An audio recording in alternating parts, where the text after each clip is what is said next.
Hey guys, the R33 here.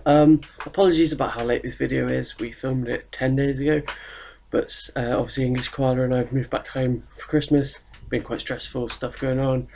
Anyway, here it is, part 1 of the Christmas special. Enjoy.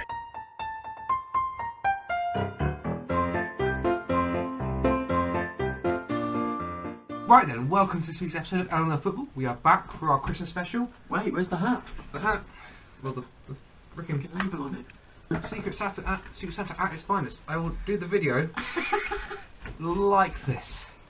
This is the closest we can get. Thanks to Gabby. It looks like Provide- a file. God, it's like having old man pubes in your mouth. How would you know?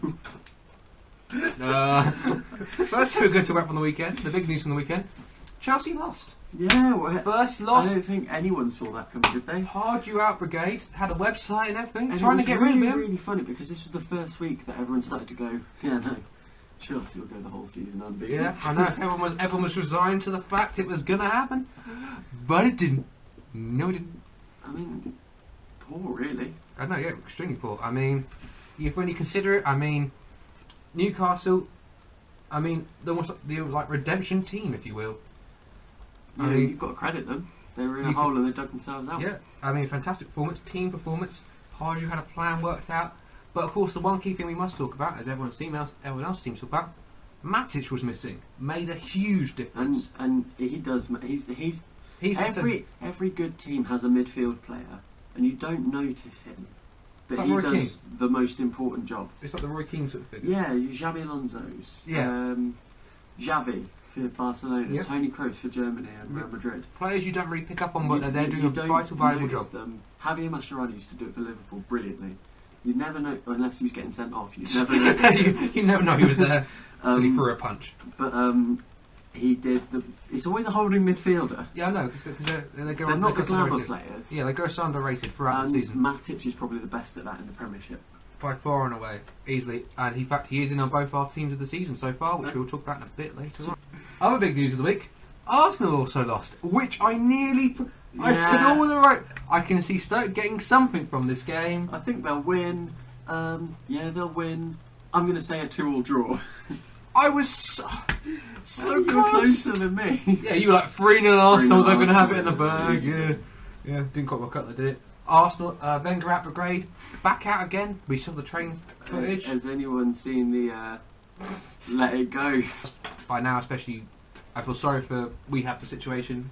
Our flat love Frozen. Yeah, if They you sing it constantly. spend any time with teenage girls, They you will will have experienced this. Yes, but Just basically, all the time. there is finally a version we can enjoy, and it's about Arsene Wenger singing about Cesc Fabregas. It's sublime. Look it up. It's fantastic. Arsene Wenger sings Let It Go. Yes. Okay, now let's head my mouth and go through this debate. Ugh. And the festive mood is over. And finally, the other thing we're going to talk about this weekend briefly is Southampton versus Man United. No idea how you won this. Neither do I. I was. This is It got to half- crazy. it Was got it to two half- shots on target, 2 goals? Yeah. We're efficient. We're deadly. I mean, we're also clumsy as well when it comes to passing the ball. I have no idea how Southampton didn't win this. I mean, I sort of watched it. It went in at half time. I was like, I'd be happy with a 1-1 draw. I mean, I was taking the draw there and then. I was like, this is awful to watch. It was like 2 of the luckiest goals I think you'll possibly ever see scored on a football pitch. First one, brilliant finish by Van Persie from that tight angle A very poor pass back. by Joseph Fonte, who I believe. He is in my team of the season. Everyone makes mistakes. So again, very lucky win. Man United out to third, but Smalling injured again. 44 injuries since the start of the season, and still above Liverpool. Outstanding. Oh yeah, here we go. But I mean, This is a testament to what spending the right money will do, though.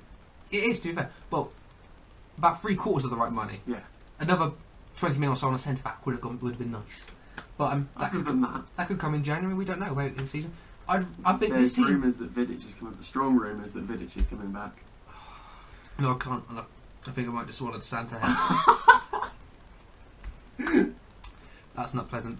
Right, so moving on from this, we have the Champions League to talk about. 2 big stories in the Champions League this week in terms of English clubs. It's the positive news for English clubs. Man City. Well, positive, not positive for me, but positive for some people. I mean, as I know. Although Spain have been apparently it's a positive because that means Strootman will now go to United in January. it's a success story though. They didn't win their first 4 games. They dug in, and now they're going to get knocked out in the round 16 again, like they always do. Almost certainly, but you know, you've got to be in it to progress. True. I mean, but I wouldn't say win it. No, I wouldn't say City win are it. not going to win it, but And credit to the Nasri goal. I mean, I will not often compliment a City player, but bloody especially hell, not Samir Nasri. true. But bloody hell, that was a good goal. I don't think anyone can deny that. They had to do it without Aguero, Yes, that's another good point. Shows they can cope without him. And again, although they're nowhere near as dangerous. no, they are not. I wouldn't be as concerned about face City if Aguero was out. He is the best player in the Premiership at the moment. No, he is. We'll come on to that later. That's we'll talk about this later. Stop trying to fucking skip ahead. We have a script to stick to. Right. So, also, then the second big news. City, well done, City. The Yeah. second big news of the week we have to talk about, of course, is related to you. Liverpool failed to qualify for Champions League. Years and years you've been waiting for this opportunity. All the beginning of the season, I think the Liverpool fan on Liverpool TV on like, YouTube, we can win the quadruple, mate. We can win the quadruple. You're not gonna. You couldn't even beat Okay, I speak as a Man United fan. That's not exactly something I said. Yeah. But you couldn't beat Basel. Okay, well, You couldn't beat Ludogorets barely. let's take the positives out of it. I have one positive. You win the Europa League. No, I have one positive and one positive only. Gerrard scored Yeah, Steven Gerrard is a club fucking legend. because he got a goal. I mean, well, no, there is no such thing as that much loyalty in football anymore. Ryan Giggs. But he's not. Paul Still, Scholes. no, I mean, he's still not. He's not still playing. He I mean, was till about 6 months No, ago. no, but that's what I mean. Gerrard is like. Gerrard and Totti are like the last ones, Or De Rossi. really. De Rossi's still there. Yeah, I suppose. But I mean, like real talisman. But yeah, Totti and Gerrard. I mean, Totti's one thing. Terry, Yeah, arguably. It's a lot harder when you're not winning trophies all the time, though. I feel like I don't think we will ever see a player with that much loyalty again. I think we will. I can see it. I find it I difficult. can- Not at the highest level. I can see it happening. You know, like Steven Gerrard has quashed moves to Chelsea when they were the best team in the country, You say And- gosh. I mean, and Real Madrid in his career. so That's a lot of loyalty. this is also the man who slipped and let you miss the Premier League title. Ah, he didn't do that on purpose, did he? No, see, whereas Giggs actually scored to help us win the title. That's the difference between the two. Anyway, enough about He Liverpool. scored with his brothers' misses. He can do what he wants as long as he scores on the pitch. Right. Enough about Liverpool, please. Leave us alone. Why do you feel Liverpool are up next, I'm afraid? Because, of course, the big one is happening. Unfortunately, it's the weekend we do go home. But it is Manchester United versus Liverpool. Very Lou Van Gaal's unfortunate. first chance to try and get Manchester United back in some recognition against rivals. Because, of course, you didn't have a good time against us last season. That was You didn't have a good time against us. because Liverpool versus Man United. Man United versus Liverpool at Old Trafford. Great game to have back at Old Trafford. Lou Van Gaal's first taste of a North West derby. I mean, what more can you say? There's only one way I can say look to see Liverpool playing this. How? Losing.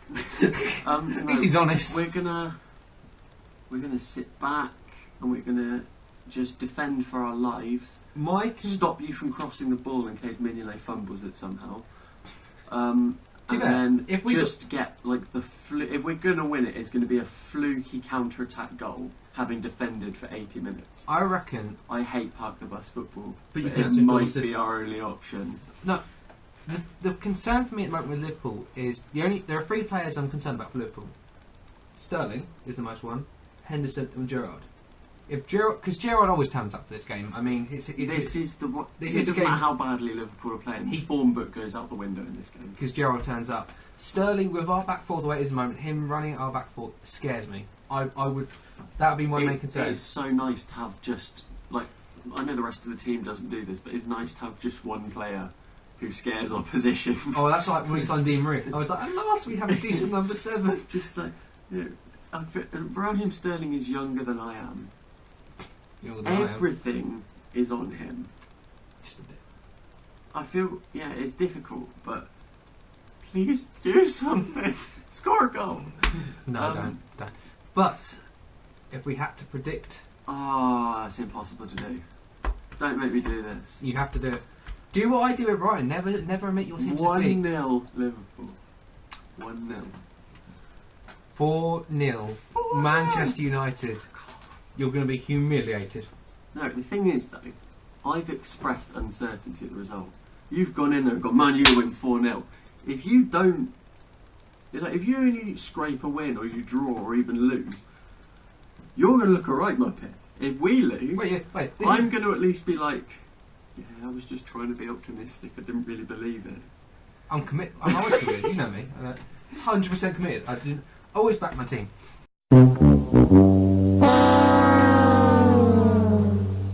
Right.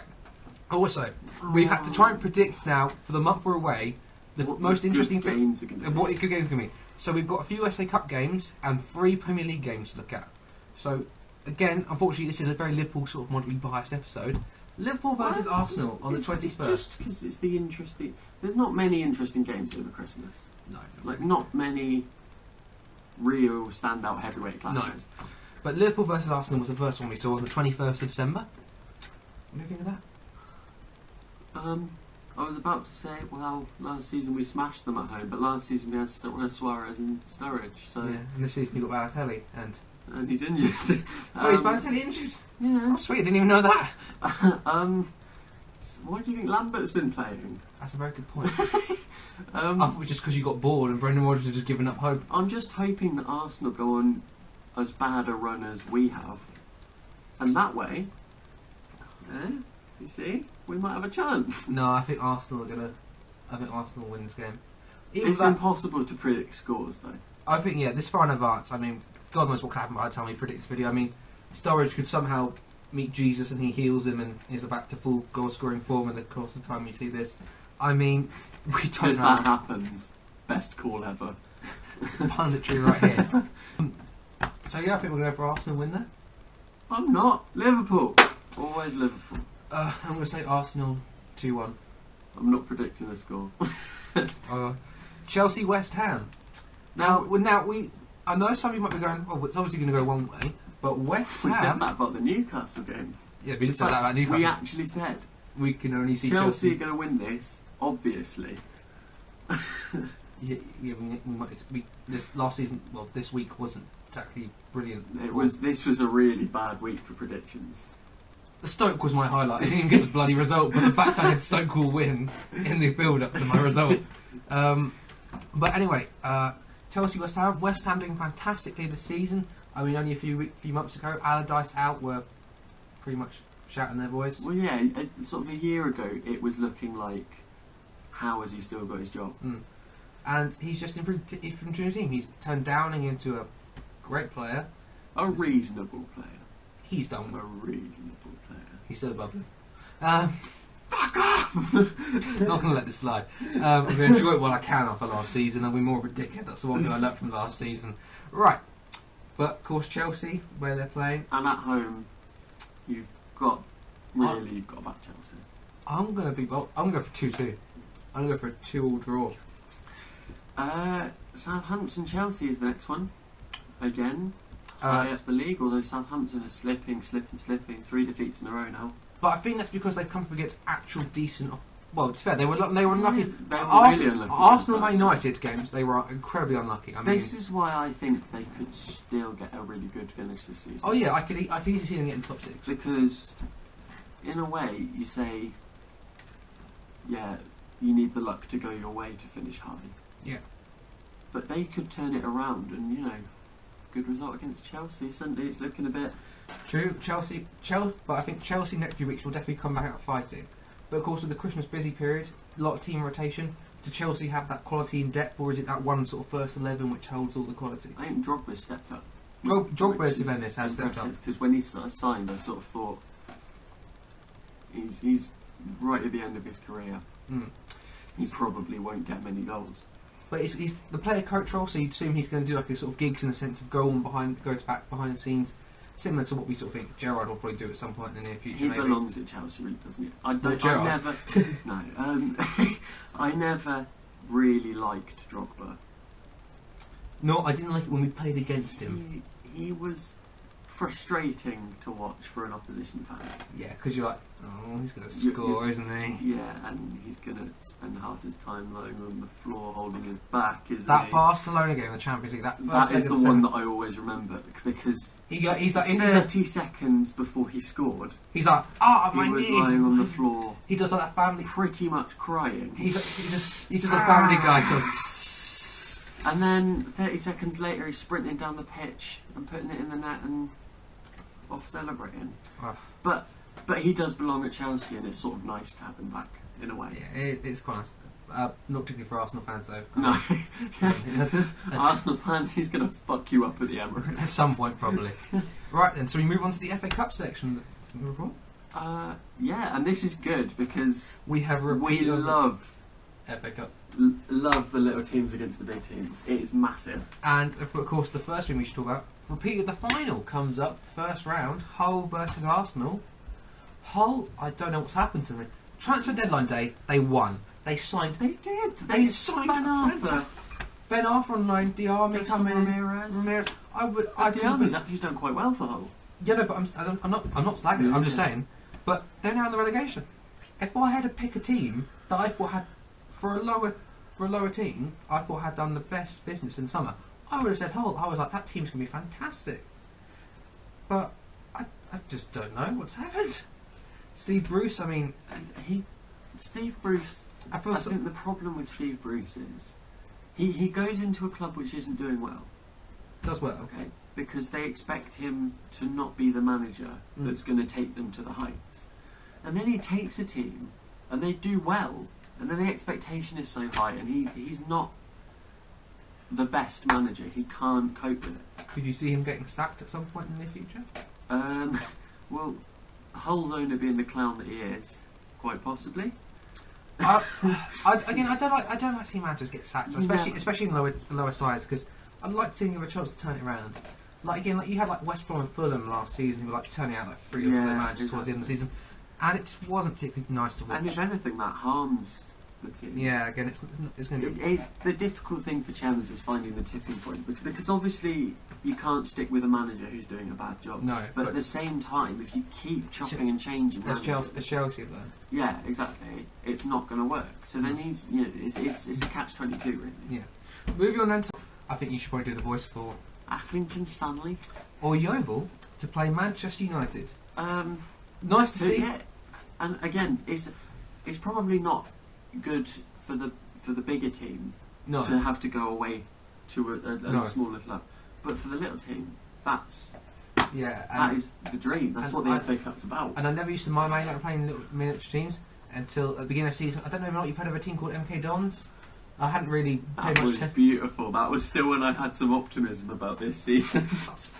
I think, mate, I could see United getting a win here. Well, yeah, obviously. But I have to try and say it. I mean, I'm still a bit shaky with lower ties in United, especially because I don't want the backlash. I don't want the backlash where everyone's like, I had that last season. I hadn't had it in ages, and it was painful. And the other one that we've got, Liverpool versus Wimbledon.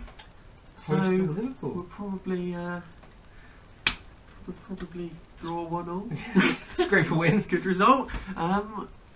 No, I think obviously Glenn Johnson Wimbledon last played Liverpool in the FA Cup in the final, and it was like modern era Man United playing someone really not very good. Like when Bradford got to the League Cup final. Exactly, and credit Wimbledon because they won it on penalties. Yeah. And I'm sure this is going to bring out memories of that. But I'm like, please, surely we've got to win that. I don't know. Surely. Have a word with Brendan, see what you can sort out. Okay, now the last two then. Last you get to talk about before we end the first part of this Christmas View, because the second part will be like our awards and our personal picks of favourite players and so on. I'm so excited. I mean, we've got to win a replay. But you can get Swansea. But we have Swansea at home if we win that replay. That would be mental. You gonna try and go? Definitely. So good. Oh, if we get Swansea, that's going to be amazing. I'm really pumped up for it. You've got to beat Tranmere first. Yeah.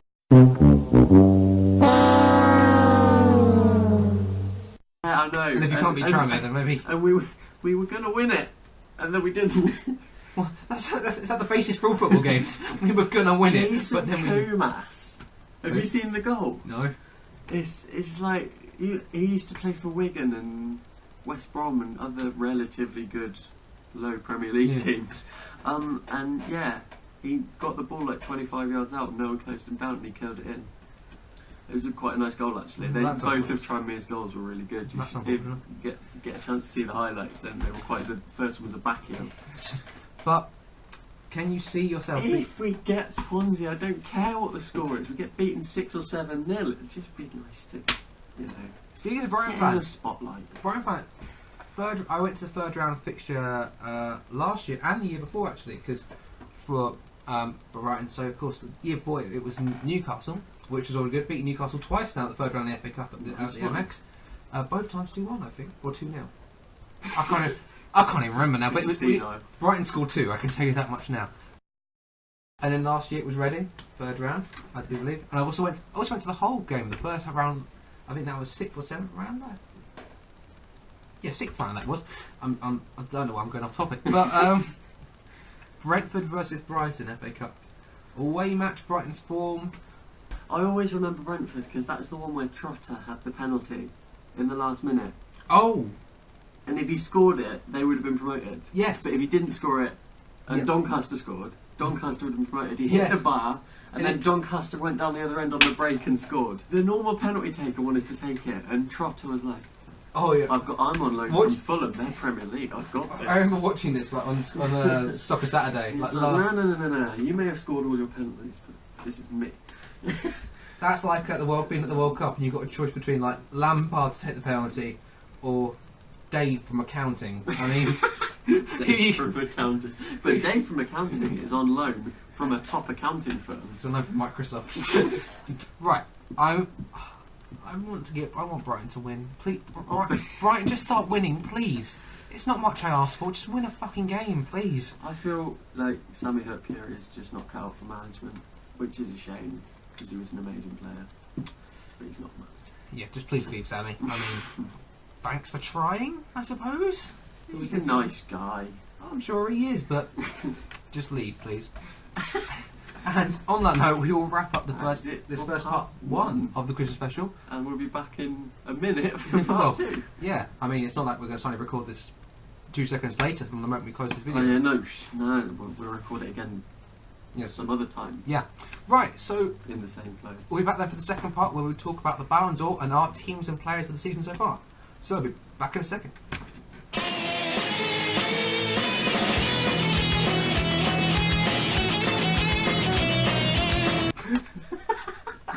Alright kids. There's now a video of the... We can't broadcast. We can. We can.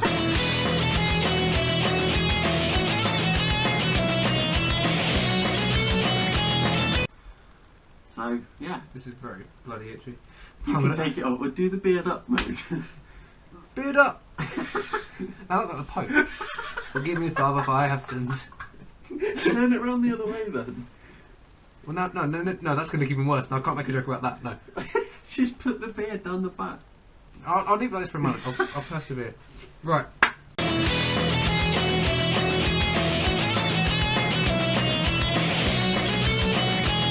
Obviously, don't mind me getting the booze out.